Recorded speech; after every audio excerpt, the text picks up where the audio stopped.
Hey, welcome back, everybody, to another episode of Paradyme Podcast. We're so grateful that you're here. It's a midweek episode, so it's probably going to be goofy and loose.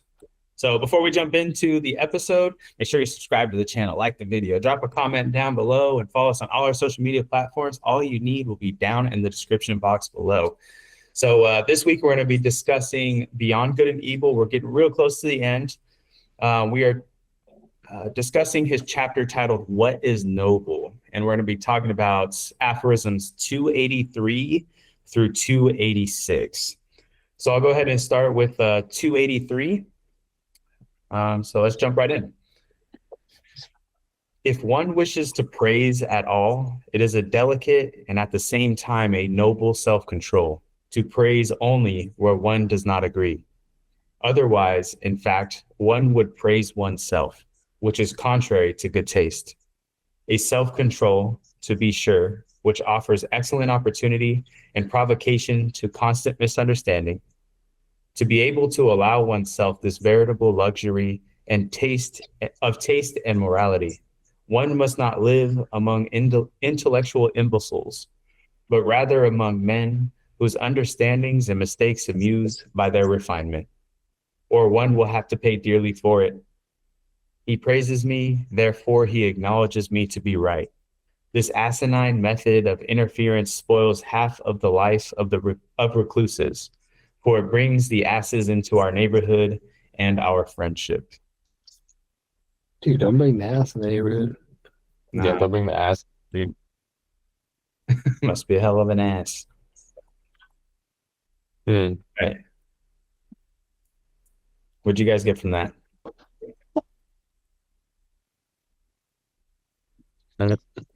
Give me a sec.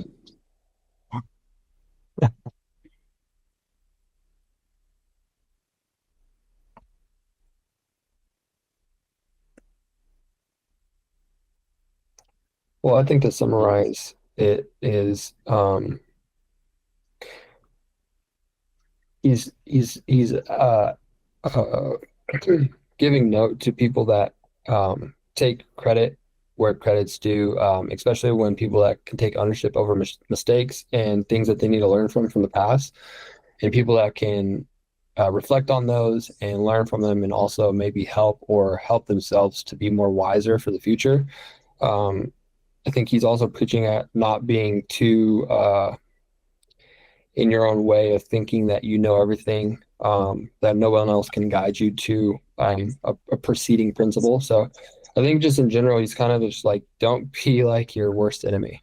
Like, put simply, like, do your best to like learn from your mistakes and move forward and find your best path forward, but don't think that your mistakes define you. Well, Well, is he saying that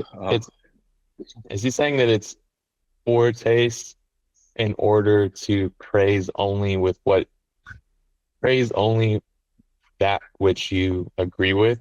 Rather, it is better taste to praise those who you disagree with. Is that what he's saying?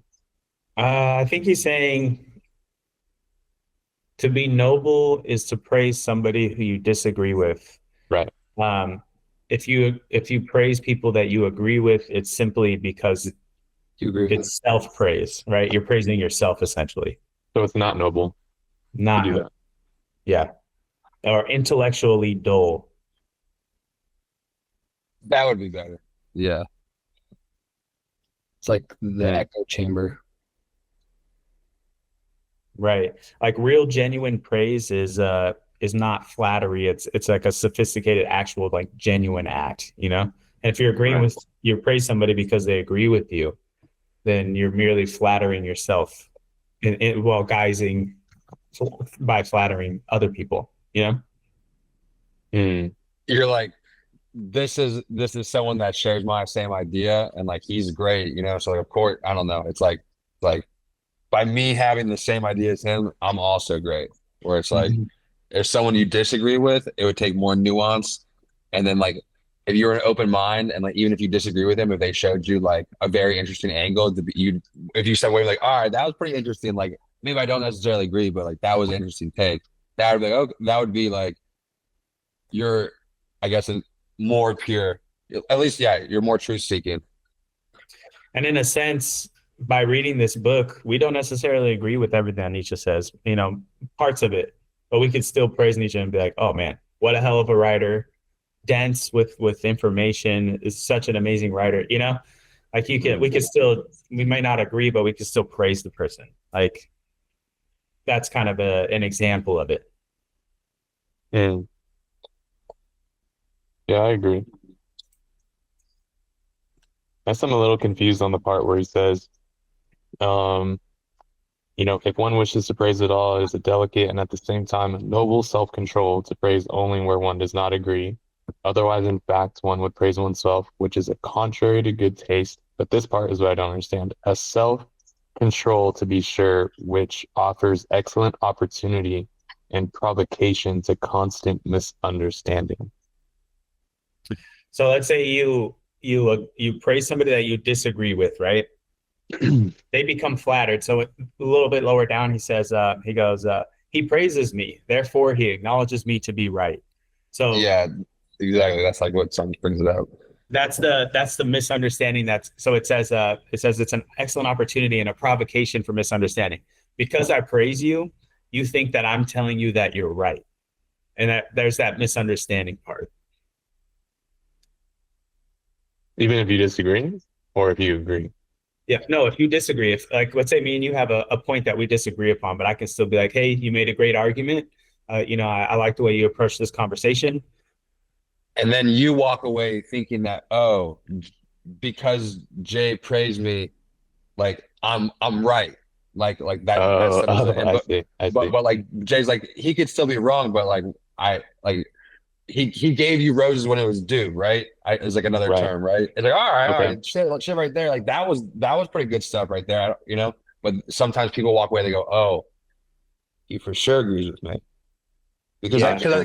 because that's all they know. That's the only way they interact. Like they have no nuance, Mm. you know? Because they only praise when it's something they agree with. Exactly. So it's like alien to them, the thought process. Right. So for example, can we fucking cut this shit real quick? Can I bring up a great example? Sure. Never mind. No, I don't want to. Oh no, do it. Yeah. No. Is there Okay. a meme that speaks to this? I was kidding. No. Yeah. No. But just talking about how that's how they see it. Just like, for example, when you and Jackie disagreed on politics, that was so alien to her because you had praised her so much as a person. She was like, he must think the same way as me, you know? And like, so it was so alien to her for you to be like, have a totally contradictory like ideology in her because you had given her so much praise in like different areas of her life. And like, that's the only way she works too. Not just her. I'm just like encapsulating like how like a group of people work, you know? Yeah. True. All right, we'll cut that. Yeah. But that was like, I just give No, an that makes example. sense. Yeah. I mean, All that's a good example, even You like for can anybody to hear. Yeah. Yeah, for sure. We should still leave that put it in perspective for me. But Yeah. all right, True. Okay. 284. Just bleep. Yeah. Okay. I'll read this one. Okay. All right. 284. To live in a vast and proud tranquility, always beyond. To have or not to have one's emotions, one's for and against. According to choice, to lower oneself to them for hours, to seat oneself on them as upon horses, and often as upon asses. For one must know how to make use of their stupidity as well of their fire. To conserve one's 300 foregrounds, also one's black spectacles, for there are circumstances when nobody must look into our eyes, still less into our motives. And to choose for company that roguish and cheerful vice, politeness, and to remain masters of one's four virtues, courage, insight, sympathy, and solitude. For solitude is a virtue with us, as a sublime bent and bias to purity, which divines that in the contact of a man and man, in society, it must be unavoidably impure. All society makes one somehow, somewhere, or sometime commonplace.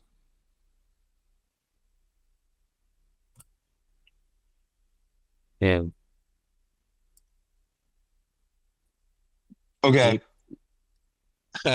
Well, this one line, I mean, I like this one a lot. For one must know how to make use of their stupidity as well of their fire. Um, I think like another way to think about it is like when Jordan Peterson says like you have to be okay to be a fool to learn.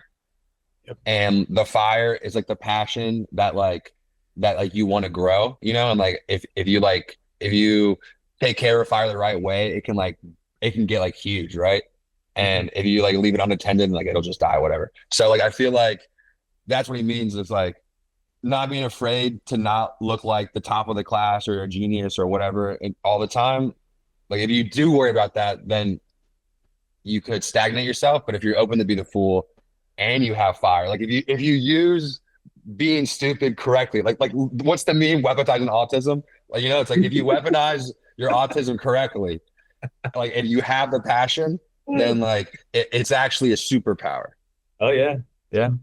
Yeah, So I that's great recall and great way to connect those ideas because literally in the title of that chapter, the willingness to be the fool is exactly what that sentence means, right? The willingness is the fire and the fool is the stupidity. It's literally like that's an amazing way to connect those 2 points. That's great.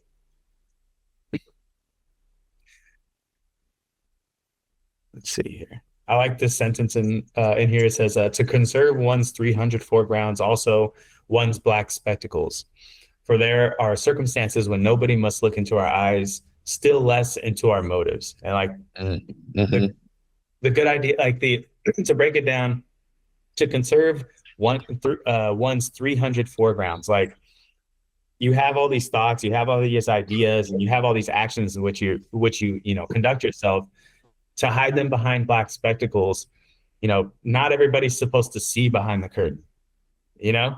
So it would be, it would behoove somebody to, you know, you vet people before you let them behind that curtain because nobody Mhm. needs your motives. And nobody needs to see into your eyes, right? I mean, it's only for select few. I mean, we've all overshared at one point or another and be like, why the fuck did I say And that? why do they do that? Yeah, it's a classic. Right. But yeah, it's actually I think it's actually a great strength to like being able to hold your tongue in like in a lot of those scenarios. You know, it's like you don't always have to relate. You don't always have to share. Like it's actually super chill if you just like sometimes kick it back because like who are these people to you? You know? Oh yeah. Um, so I've had those moments where I'm in a conversation and I'm about to share something and I catch myself and I'm like, I'm I'm like, just gonna don't sit here and I'm just yeah. itching underneath the surface, like, oh my God. Oh my They have God. they Listen to have this no shit. idea. Yeah, they have no idea about it's not even appropriate. It's just like, Right, okay. right. So let me just shut up because this isn't the situation for it. Yeah. Right. So a little summary. Nietzsche in this aphorism paints a portrait of a noble individual who is a person who controls his emotional life deliberately, manages relationships strategically, and conceals his deeper motives. He treats interactions with others as something to be navigated lightly and with humor, not with earnest vulnerability. And the highest virtue of this individual is solitude, not withdrawal, but like as protection of your that person's refined nature from the impurities of the crowd, right? And that points towards the end where he says all society makes one somehow, somewhere, or sometime commonplace. You swim in the water a little bit, all right, but if you live in the water, you take that on. Dude, I totally feel it. And I like how it talks about how like the best ways with a little bit of humor and not earnesty, like all the time. Because like I mean that's how I like to live life is like a good day is like if you laughed a lot, you know? And like, you know, we're all working towards a good cause or whatever, you know, and we're doing the best we can. But it's like, fuck it. One, you shouldn't just show everything all the time facing forward. Like that's definitely the wrong way. The best way is to try to see like the humor in things because like sometimes life can be fucking crazy. And you're like, dude, fuck it, you know? Like might as well get the Right. giggles in while you can, you know? Because sometimes fucking shit's not, you know, and even when it's not, remember like you're like one thing away from it being so bad, you know? And like if Right. you look at it like that, like I think I'll chill. I mean, I've had some moments on this job that I'm at right now, like shit hits the fan and I just stop for a second and just laugh. You know, 'cause it's like, bro, what is even happening right now? Like, yeah, yeah. And it I makes the did day some better. Everybody around me is like, oh, okay, it's not that fucking big of a deal, you know? totally, totally. Yeah. Can you guys recall any moments where like you benefited from keeping some of your motives hidden, or like you benefited by not being super transparent? I think That's like, like today, like there was a conversation happening. Like for the most part, everybody's very like, or at least in the social media side of things, like everybody's like super camera savvy or like understands production stuff.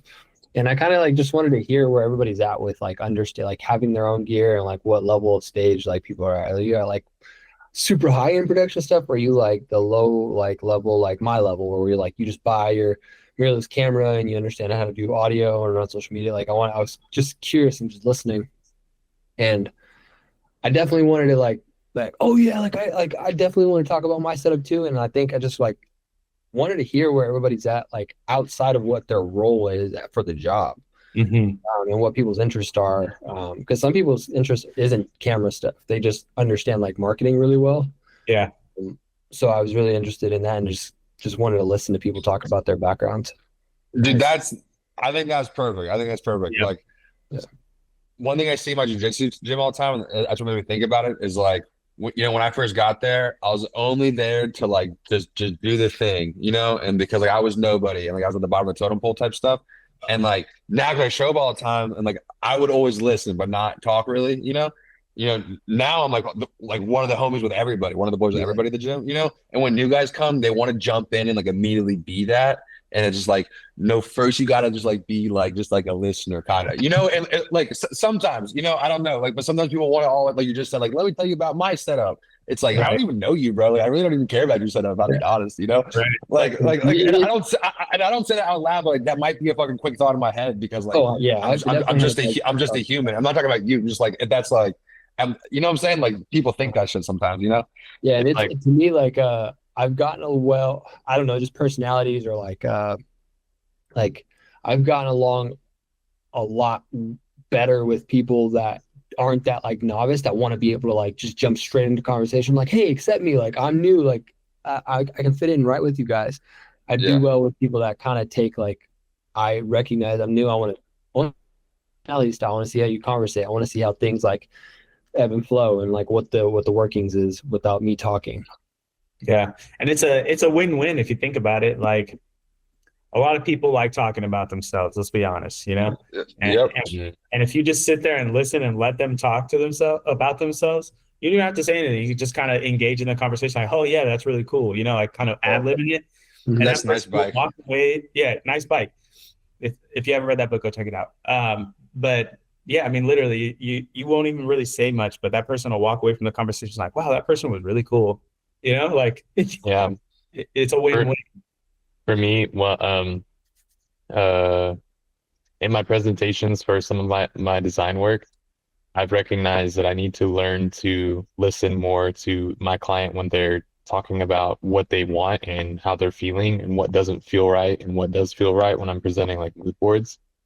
And then it can go south or kind of detracts from the confidence and strength of the work if I start talking more than they do. If they're like, yeah, I'm not sure about this like color. I'm not sure. And then I'm just like, oh yeah, I love the color red. Like red would do this for you. It would do this and blah blah blah.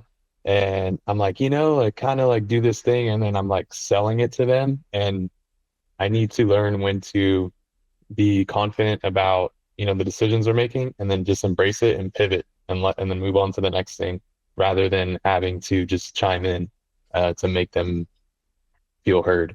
They can feel heard with just literally listening, you Yeah. know? Just ad-lib in the conversation. Yeah. Yeah, Yeah. can I mean, always dig through questions and stuff, always help.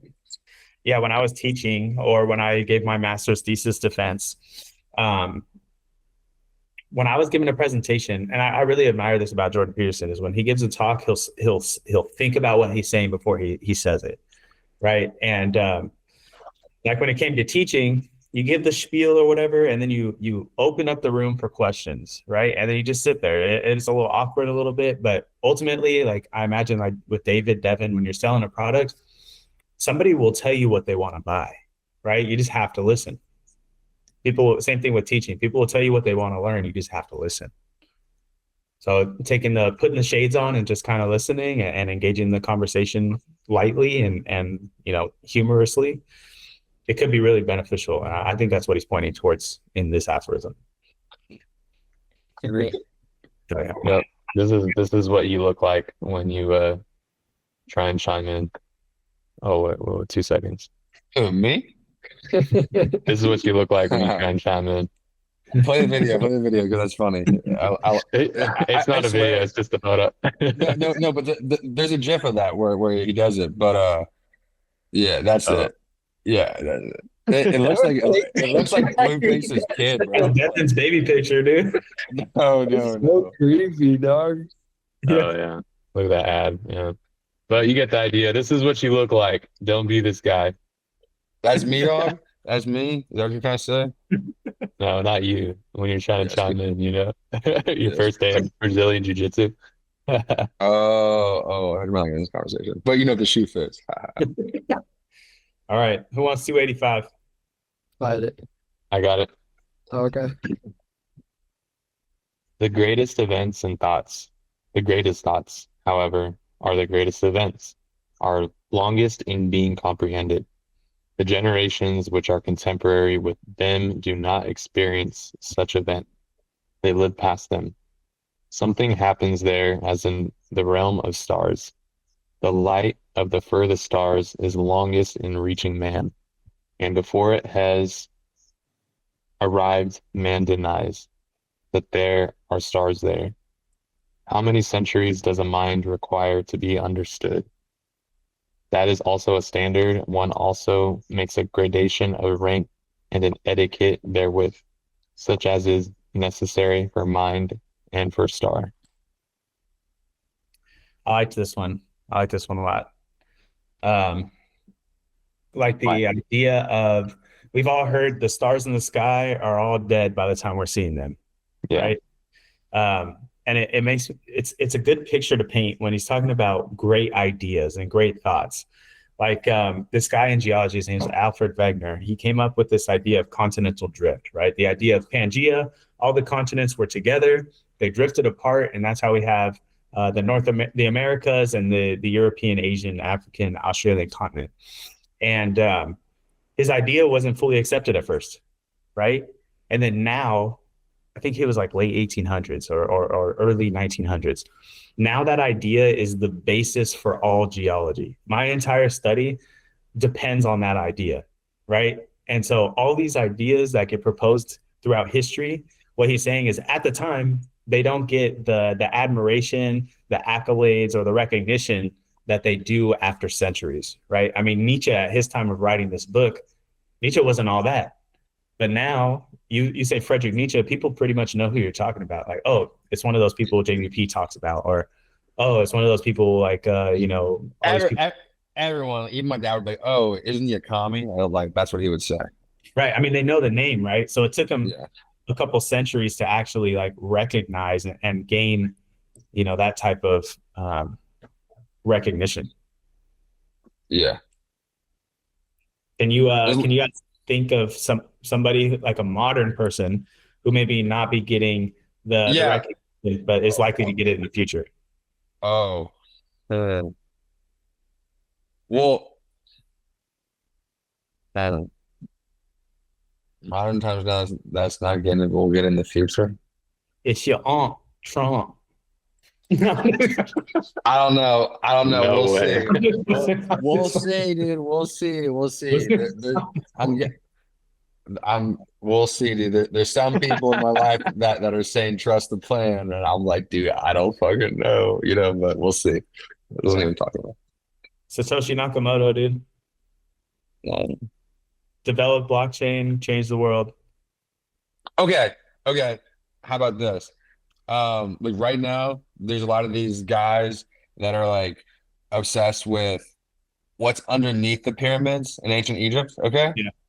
And like they're saying like for real, like not even metaphorically, like the pyramids are the tip of the iceberg when it comes to this shit, okay? Like Yeah. they go down way deeper. And like currently, like the Egyptian academia is suppressing like objective research in those areas because like they're like gatekeeping history. And they're like only the people who have like gone through the correct pathways are allowed to like talk about history and like the accuracy of history. And like these guys, just like with their own resources and like curiosity, are being like, dude, there's fucking way more to this shit. Like, and like stuff's coming out recently right now. And I bet you it could potentially like redefine human history, you know? Right. Yeah. I mean, if they go down there and find Tony Stark's freaking thing, that freaking power, Dude, it's like, oh, we I weren't mean, just the smartest people. yeah. If you guys listen to Joe Rogan's podcast recently on it's like something American or whatever, but he's like with aliens or whatever. Yeah, dude, this fucking I don't know, it's pretty crazy. And I listened, yeah, I don't know. Who knows? Just start thinking something. It says allies on it.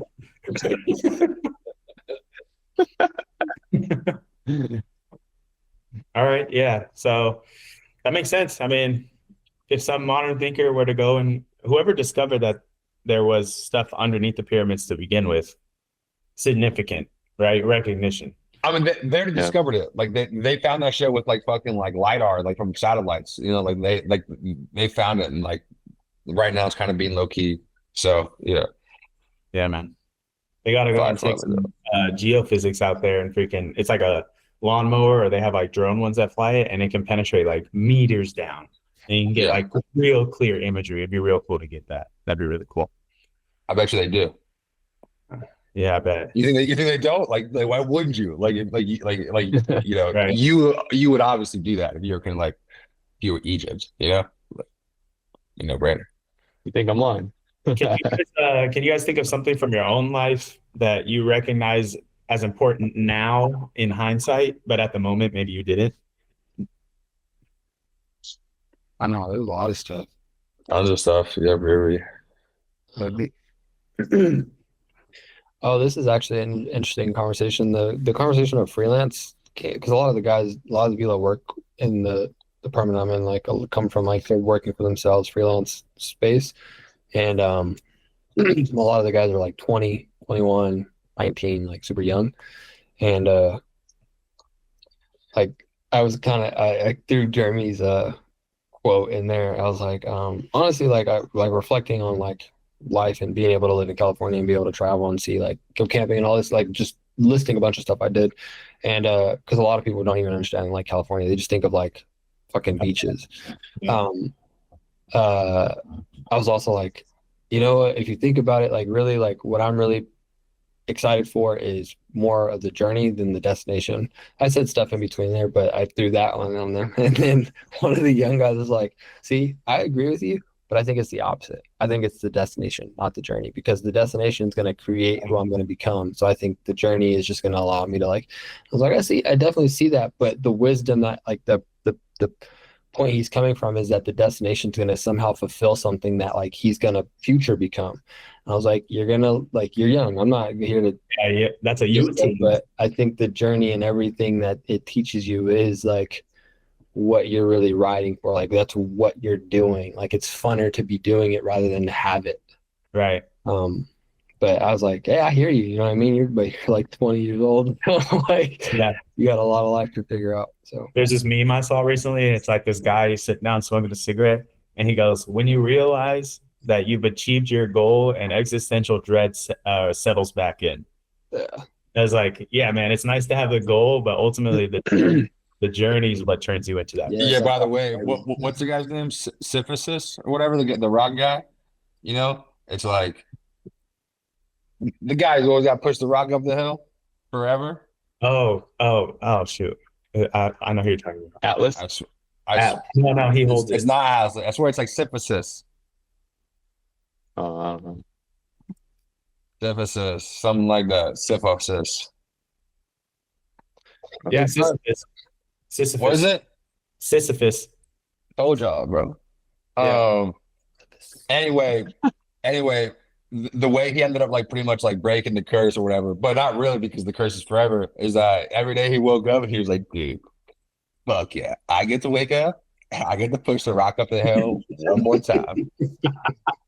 And, like he broke it so the curse had nothing on him, you know, like it was no longer torturous. Every day he was like every day was like with a mission and ecstasy, and like he's like, it's amazing, I get to do this every day because like his Right. destination was fixed for eternity, you know. So he Right. found the joy in just literally the journey of pushing the rock. Hell yeah, dude. Let that thing roll down the hill and get rounded, bro. He's like, dude, fuck it, I'll do it again, dude. Like, don't tell me with a good time. Bro, give me a fucking cube this time. The Egyptians did it. How did they? Hell yeah. All right, I think we covered 285 pretty good. Okay. Yep. All right, Dev, you got 286. Yeah. 286. Here's the prospect free, the mind exalted, but there is a reverse kind of man who is also upon a height and has also a free prospect, but looks downwards.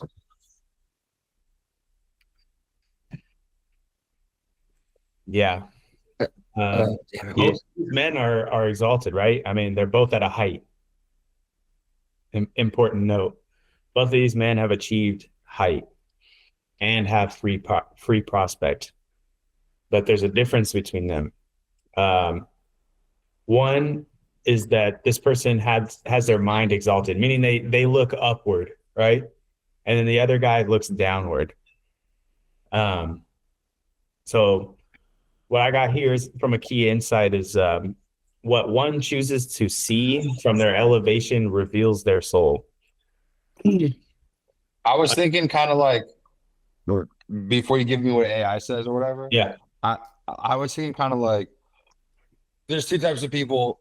Yep. Some people are kind of like the gatekeepers, okay? And like I think academia is another kind of like a good example of this. Is like if like the young juniors are like in the midst of like maybe potentially like discovering something that's like groundbreaking, they might try to gatekeep that because like it might mess up all the things that they built their career on, you know? So they're actually looking downwards by keeping more people down. It makes them feel like they're tall. Right. The other people aren't even worried about that because they're too they're too enamored by looking at like the vastness of like the sky and space, you know. Yeah. It's like he's not the next thing is like infinite, you know, and like there's so many awesome things that you could like play around with that like if someone from below you happens to shoot higher above you, you're like, whoa, I didn't even know you could do that. Yeah. You know, like it was so cool that it caught your attention, you know. Right. And like all of a sudden like maybe that person's like now in your mind like interesting, you know. So yeah, that's how I thought about it. Yeah, I mean it's like Naruto Sasuke, right? Sasuke looks at Naruto, he wants to be better than him and keep him down, right? And Naruto looks at him as a true rival. Like if he surpassed him, he's like, that's really cool, I want to be better, right? And it's okay. Well, let's pause on that, and that's also good too. Why does Sasuke want to keep Naruto down, or those other people? Is because if someone who he's already graded that's supposed to be less than him is able to surpass him, it makes you have to look at yourself in the mirror and say, am I really as great as I am? Which is terrible for people who like interact that way. So they're going to be hyper focused on trying to keep you down rather than just maybe improving if that's what their insecurity is about. Right. Yeah, but wow, that guy really improved, I got to step my game up. Or the guy that's like, wow, that guy really improved, I'm fucked up. Yeah. Right. I mean, it's like and like that's common tropes too. Like you watch Black Clover. Oh yeah. Okay, like common trope. A common trope is that, and they mimic Naruto, but is that like every arc, one person becomes stronger than the next, and Right. like Asta become it's always first, and then Asta gets there and surpasses, and then it's again, and it's this again, and like they're never jealous. They're like, my rival. Of course you surpassed your limits because you're my rival. So now I will too. And he's like, do it, surpass your limits. Like that's literally like the show. By the way, epitome of what a good rivalry is. yeah. They took all the drama out of the Naruto and Sasuke relationship and made it just like a positive dynamic of my rival. They got rid of the mass murder. They were just orphans off the jump. They're like the orphans. Yeah, man. Okay. You guys take anything from it, Devin, David? Anything interesting? No, not really. All right. I think you guys covered it. Then I will conclude 286 with this statement. Greatness is not where you stand, but it's where you look. Damn, that's crazy. All right. Oh, yeah.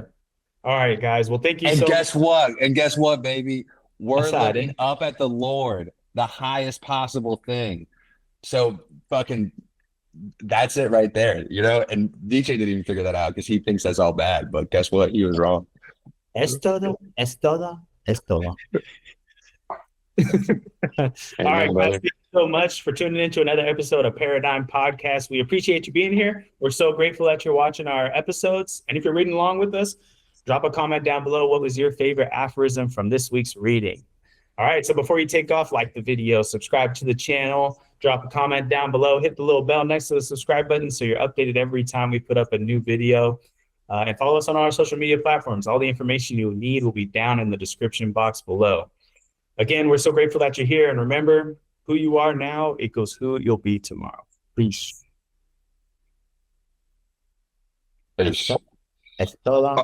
right. I don't want to do goals. What did you do goals Sunday?